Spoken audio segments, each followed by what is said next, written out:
সকালে উঠে একটা মানুষ সাধারণত কী করে থাকে, ফ্রেশ হয়, ঠাকুরের নাম নেয়, তারপর সে কিছু খাওয়া দাওয়া করে কাজে যায়।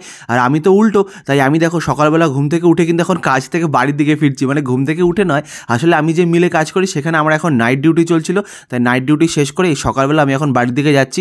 এই শীতকালে ঠান্ডায় যারা নাইট ডিউটি করে তাদের কষ্টটা একমাত্র তারাই বোঝে, আর কেউ বোধহয় বুঝতে পারে না। আর আমি যে মিলটায় কাজ করি সেই মিল কিন্তু আমার বাড়ি থেকে একদম বেশি দূরে নয়, মাত্র সাইকেলে 10 থেকে 15 মিনিট লাগে। তাই সাইকেল নিয়ে বেরিয়ে পড়েছি, একদম বিধ্বস্ত, খুবই অসহায়ের মতো লাগছিল আমাকে দেখতে। তাই এখন আমাকে দেখো না প্লিজ, আর আমার সাইকেলের হ্যান্ডেলটা একবার দেখো, এইদিকে হ্যান্ডেলও ঝালাই করা, ওইদিকে হ্যান্ডেলও ঝালাই করা, দুই দিকে হ্যান্ডেলেই ঝালাই করা। তাই আমার সাইকেল যে কখন কোন দিকে চলে যায় আমি নিজেই বুঝতে পারি না, কিন্তু এই সাইকেলটাই আমাকে চালাতে হবে, কারণ উপায় নেই। আর বাড়িতে তাড়াতাড়ি করে ফিরছি, কারণ আমাকে এক্ষুনি যেতে হবে শ্বশুরবাড়ি, কারণ আমার বউ রয়েছে শ্বশুরবাড়িতেও, আমার কাছে আবদার করেছে যে ও চিংড়ি মাছ খাবে, তাই জন্য চিংড়ি মাছ নিয়ে এসেছি। এই চিংড়ি মাছটা কিন্তু আমরা কিনিনি, এই চিংড়ি মাছটা কিন্তু আমাদেরকে সরকারদা গিফট করেছে। সরকারদা কে এবং সে কি সেটা কিন্তু আসল ভিডিওতে তোমাদেরকে পরে আমি জানিয়ে দেবো, শুধুমাত্র বলে রাখলাম এটা কিন্তু গিফট করা। দেখছো কত বড় বড় চিংড়ি মাছ, থ্যাংক ইউ সরকারদা, এত সুন্দর একটা চিংড়ি মাছ আর ভেটকি মাছ আমাদেরকে গিফট করার জন্য। এই চিংড়ি মাছটা নিয়ে এখন আমি যাবো শ্বশুরবাড়ি, কারণ বউ খেতে চেয়েছে চিংড়ি মাছ। আর যদি আমি না নিয়ে যাই তাহলে আমার কপালে তো অনেক দুঃখ আছে, এমনি সারা রাত ডিউটি করে এসেছি, খুব ক্লান্ত। তাই চিংড়ি মাছটা সাইকেলের মধ্যে নিয়ে আবার আমার ভাঙা সাইকেলের হ্যান্ডেল ধরে সাইকেল চালানো শুরু করবো। দেখো বাড়ির কাছে বিয়ে করার কিন্তু এই একটা সুবিধা আমি পেয়েছি যে একদম কাছেই আমার শ্বশুরবাড়ি, তাই সাইকেল নিয়ে টুক করে চলে যায়, কোনো যাতায়াতের বেশি খরচাও নেই, বেশি সময়ও লাগে না। আমার বাড়ি থেকে সাইকেল চালিয়ে আমার শ্বশুরবাড়ি যেতে কিন্তু ওই 15-20 মিনিটের মতো লাগে, তার বেশি বোধহয় লাগেও না।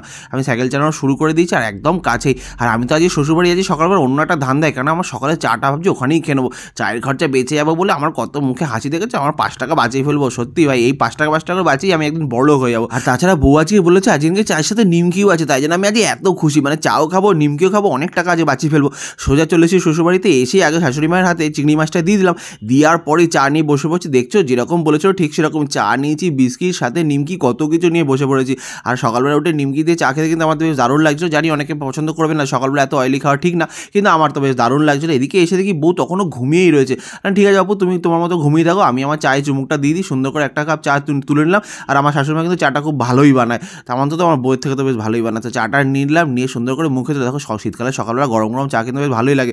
মুখে দেওয়ার পর ভালো তো বলতে হবে ক্যামেরার সামনে, তাই ভালো বললাম, কিন্তু চাটা সত্যি আমার একদম ভালো লাগে না, চিনিটা কম ছিল, আমি একটু চিনি দিয়ে চাটা খেতে ভালোবাসি, তাই আমার একদম পছন্দ নেই। চাটা টুক করে নামিয়ে রাখলাম, নামিয়ে এখন বাইরে বেরিয়েছি, তখন আমাকে দেখি তুলিকে দেখি ব্রাশ করছে। ওটা ব্রাশ করার সময় তুলিকে হঠাৎ করে বলছে যাও যাও এখান থেকে, যাও না, কেউ তাড়িয়ে দিচ্ছে নাকি, শ্বশুরবাড়ি থেকে বউ তাড়িয়ে দিচ্ছে, কীরকম অপমান, কি বলছে, না না যাও সোজা গিয়ে মটন কিনে নিয়ে আসো। আর মটন কোথায় কিনতে হবে, বলছে হ্যাঁ মটন নিয়ে আসো। আমি তো কী জ্বালায় পড়েছি, 5 টাকা চা খাওয়া বাঁচাতে গিয়ে আমার মটন কিনতে হবে, বলছে আমার এখন খুব মটন খেতে ইচ্ছা করে, তাড়াতাড়ি তুমি গিয়ে মটন নিয়ে আসো। আমি তো কী বিয়ে করেছি, কী ভুল করেছি, বউ যাবো না বলে হাত ধরে টানছে, দেখো আমাকে জোর করে নিয়েই যাবে, এখন যাবো না, শোনো হাতে টাকা নেই, আমি কী করতে এসেছি কে জানে, যখন সোজা আমাকে ঠেলে থাককে বার করে দিল, যে বউ যখন বলেছে যেতে হবে তখন তো যেতেই হবে, সাইকেল নিয়ে বেরিয়ে পড়লো, এখন আমাকে মটন কিনতে হবে, বুঝতে পারছো, 5 টাকা বাঁচাতে গিয়ে 800 টাকার খরচা, কী যে ভুল করেছে বিয়ে করে। তোমরা কিন্তু কেউ বিয়ে করো।